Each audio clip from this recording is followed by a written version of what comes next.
തിരുവനന്തപുരത്തെ അപകട വാർത്തയിലേക്ക് തന്നെയാണ്. വെമ്പായത്ത് നിയന്ത്രണം വിട്ട KSRTC ബസ് കടയിൽ ഇടിച്ചു കയറിയ അപകടം. ഒരാൾ മരിച്ചു. ബസ്സിടിച്ച ബൈക്ക് യാത്രികനാണ് മരിച്ചത്. നിരവധി പേർക്ക് പരിക്കേറ്റു.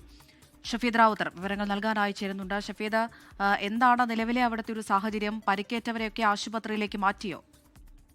നമ്മൾ ഇപ്പോൾ ഇതിന്റെ ദൃശ്യങ്ങൾ, അതായത് ഈ വെമ്പായം കൊപ്പത്ത് നടന്ന KSRTC ബസ് അപകടത്തിലെ ദൃശ്യങ്ങൾ പുറത്തു വന്നിട്ടുണ്ട്. വളരെ ഗുരുതരമായിട്ടുള്ള അപകടമാണ്, അല്ലെങ്കിൽ വലിയ അപകടമാണ് ഉണ്ടായതെന്നുള്ള കാര്യം ആ ദൃശ്യങ്ങളിൽ നിന്ന് വ്യക്തമാണ്. നിലവിൽ ഇപ്പോൾ അവിടെ ഉണ്ടായിരുന്ന പ്രദേശവാസികളും ദൃക്സാക്ഷികളും പറയുന്ന കാര്യമനുസരിച്ച് വെമ്പായത്ത് നിന്ന് തിരുവനന്തപുരത്തേക്ക് പോവുകയായിരുന്നു KSRTC ബസ്.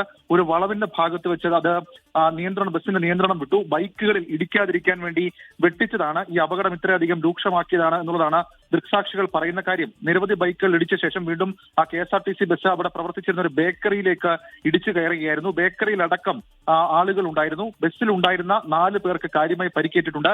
ഇവരെ കന്യാകുളങ്ങര ഗവൺമെന്റ് ആശുപത്രിയിലും വെഞ്ഞാറമൂട് സ്വകാര്യ ആശുപത്രിയിലും പ്രവേശിപ്പിച്ചിട്ടുണ്ട്. ബൈക്ക് യാത്രികൻ, അദ്ദേഹത്തിന്റെ വിവരങ്ങൾ ഇപ്പോൾ പുറത്തേക്ക് വന്നിട്ടുണ്ട്. കൊഞ്ചിറ സ്വദേശിയായിട്ടുള്ള ജയചന്ദ്രൻ എന്നയാളാണ് ഈ അപകടത്തിൽ, അദ്ദേഹത്തിനാണ് ജീവൻ നഷ്ടമായത് എന്നുള്ള വിവരം കൂടി ഇപ്പോൾ പോലീസിൽ നിന്ന് ലഭിക്കുന്നുണ്ട്. എന്തായാലും പരിക്കേറ്റ മുഴുവൻ ആളുകളെയും ഇതിനോടകം തന്നെ ആശുപത്രിയിലേക്ക് മാറ്റാൻ കഴിഞ്ഞിട്ടുണ്ട് എന്നുള്ളതും ഏറ്റവും പ്രധാനപ്പെട്ട കാര്യം. അതേസമയം ഈ അപകടത്തെക്കുറിച്ച് അന്വേഷണം നടത്തുമെന്നുള്ളതാണ് നിലവിൽ ഇപ്പോൾ പോലീസ് അറിയിച്ചിരിക്കുന്ന കാര്യം. കാരണം ഏതാണ്ട് ഒരു 300 മീറ്ററിലധികം ദൂരം നിയന്ത്രണം വിട്ട് KSRTC ബസ് വരികയായിരുന്നു എന്നുള്ള കാര്യം കൂടി പോലീസിന് ഇപ്പോൾ വിവരമായി ലഭിച്ചിട്ടുണ്ട്. അമൃത, ലോകത്തെവിടെയായാലും ഏത് സമയത്തും 24 വാർത്തകളും ഓഗ്മെന്റഡ് റിയാലിറ്റി പാക്കേജുകളും എക്സ്പ്ലെയിനറുകളും വിശദമായി കാണാൻ ഞങ്ങളുടെ YouTube ചാനൽ നിങ്ങൾക്ക് സബ്സ്ക്രൈബ് ചെയ്യാം.